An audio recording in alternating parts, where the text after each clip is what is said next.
Well, I just wanted to shoot this video because it's not easy to coat this in. This is a very, very heavy texture. Let me zoom in a little bit if I can and show you. That's a very heavy texture. And I'm putting a coat of Durabond on there. It's actually a lightweight. It's the lightweight. It's not Durabond. Scratch that. Time out. It's not Durabond. I'm putting on the lightweight 45 from USG. It's just a setting up type compound. Everybody calls it Durabond, and it's getting me calling it Durabond too. But sorry. But I'm putting that on there, and I'm going to put a coat of that on there, and then I'm going to coat it again with some cover coat, and I'll shoot while I'm coating it with cover coat too, just because I want to waste some film. But this is not easy to coat this in, so I want to show you, hey, even guys who've been doing it for 40 years, we drip mud and everything else, so just watch. The thing I really want to do is, because when I sanded this with the vacuum cleaner sander, it doesn't get really into the corners, so I want to take off some of the heavy stuff that's in the angles. Now I did sand all of this other stuff down. Some stuff comes off, but not much. This is not mud. This is plaster. Whoever did this in plaster. It's really, really hard. I know I've seen other guys out there. Oh, plaster's the best. Plaster's the best.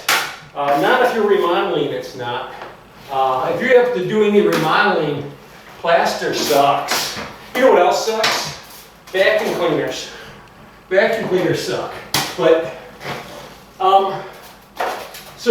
but what I want to show you is, well, you wing the mud around. I mean, it hit me in the head. I try to slap it up there as much as I can to get it to come.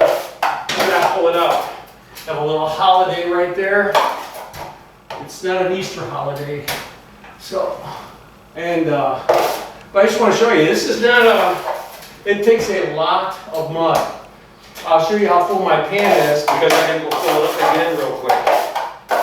And all I am doing right now is trying to get the mud in place. But I want to get at least a couple of pans up.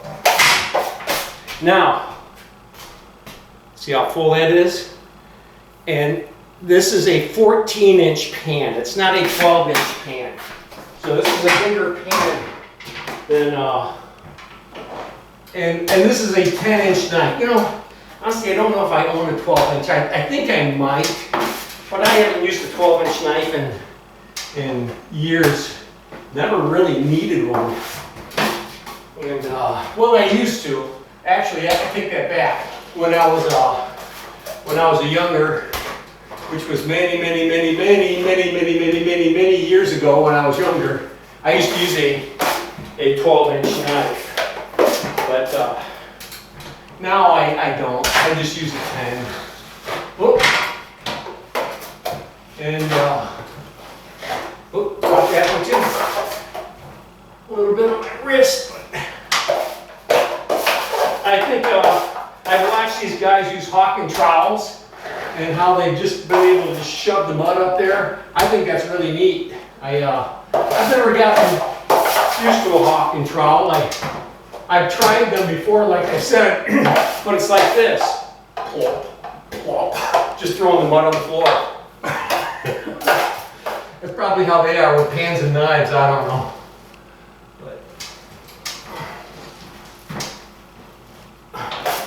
Now we have this corner trowel that people use, and this is probably, if I was coating in the entire wall too, this is where I would use the corner trowel, that little corner trowel. If I had to float in this entire wall, plus the entire ceiling, and it was a heavy texture, and I'm doing it with Durabond, then I would use the corner trowel.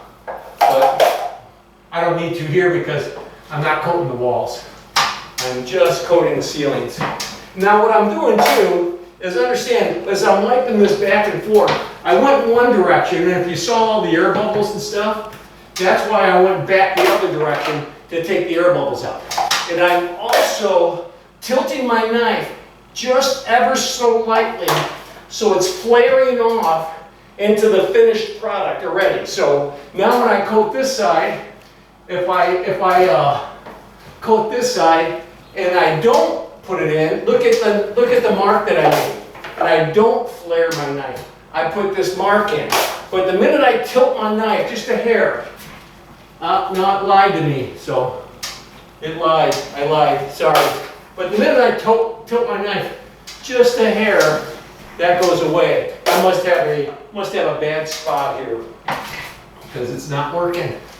So, you know, a lot of times when I introduce myself, as I do speeches, as I do a lot of speeches, and I talk in a lot of programs. I've been sober. Actually, next month will be 35 years. I haven't had a drink, and but I introduced myself as a alcoholic, drug addict.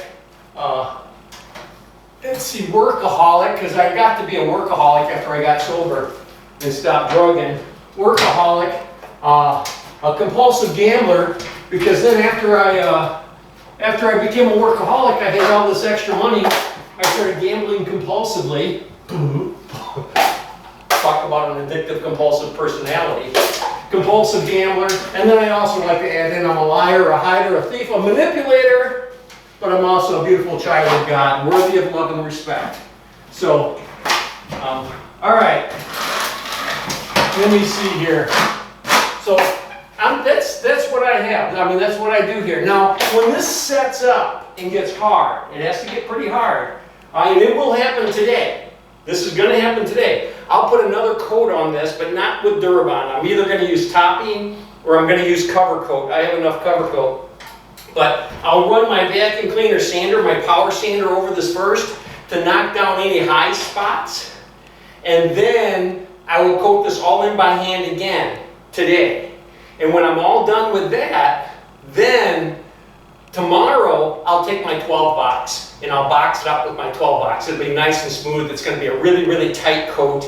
It's going to go so much faster when I'm able to run my 12 box. I might even run an angle box in the angles. I don't know yet.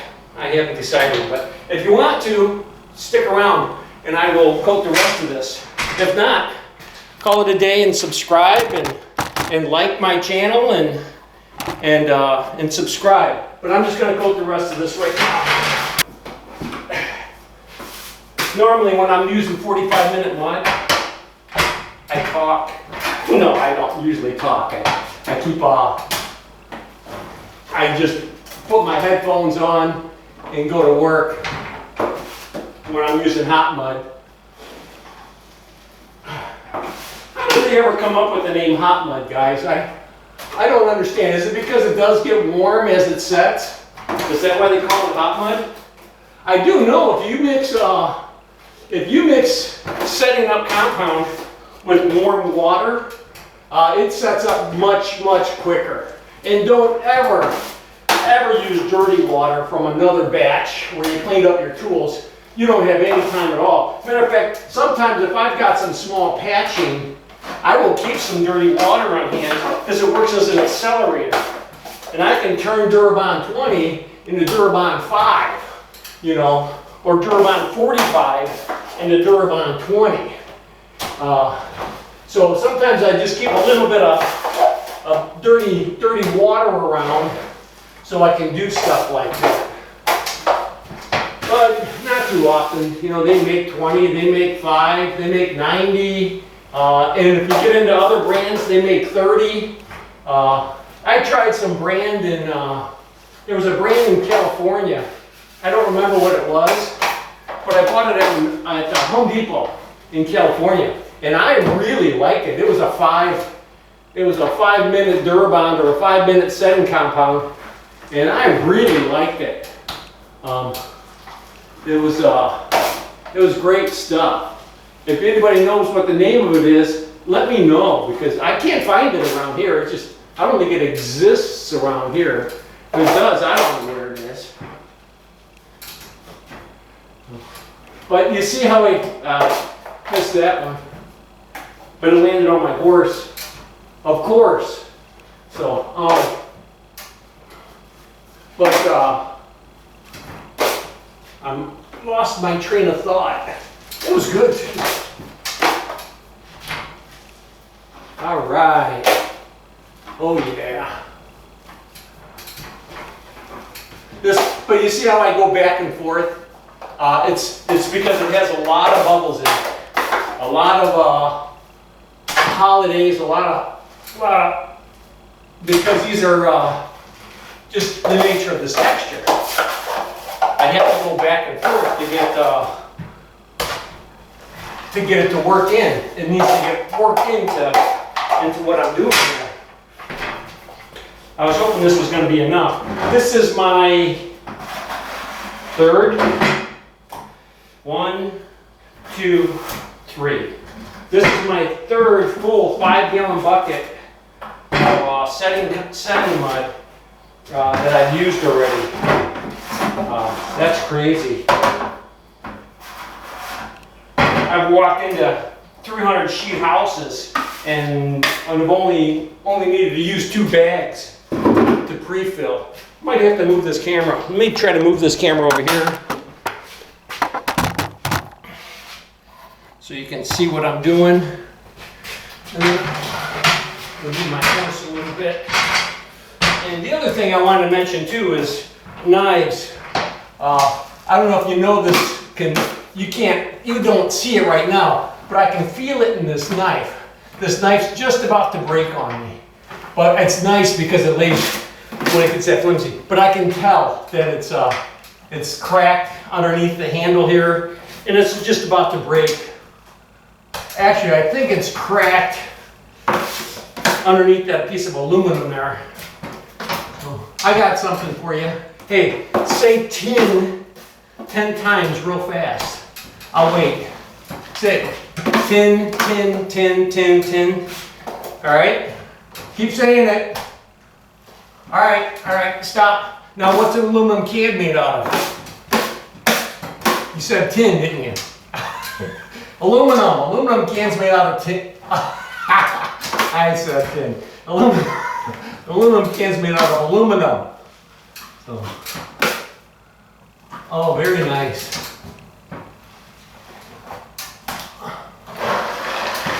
All I have to do is this little spot.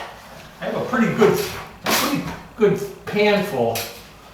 So I just have this one little spot left. Maybe I can stretch it. Just have this one spot right here.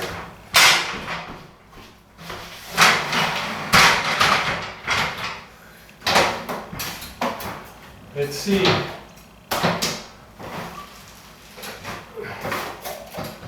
All right. I'm quiet. I ran out of things to say. Aren't you glad? All right. You know what? It looks like I got enough.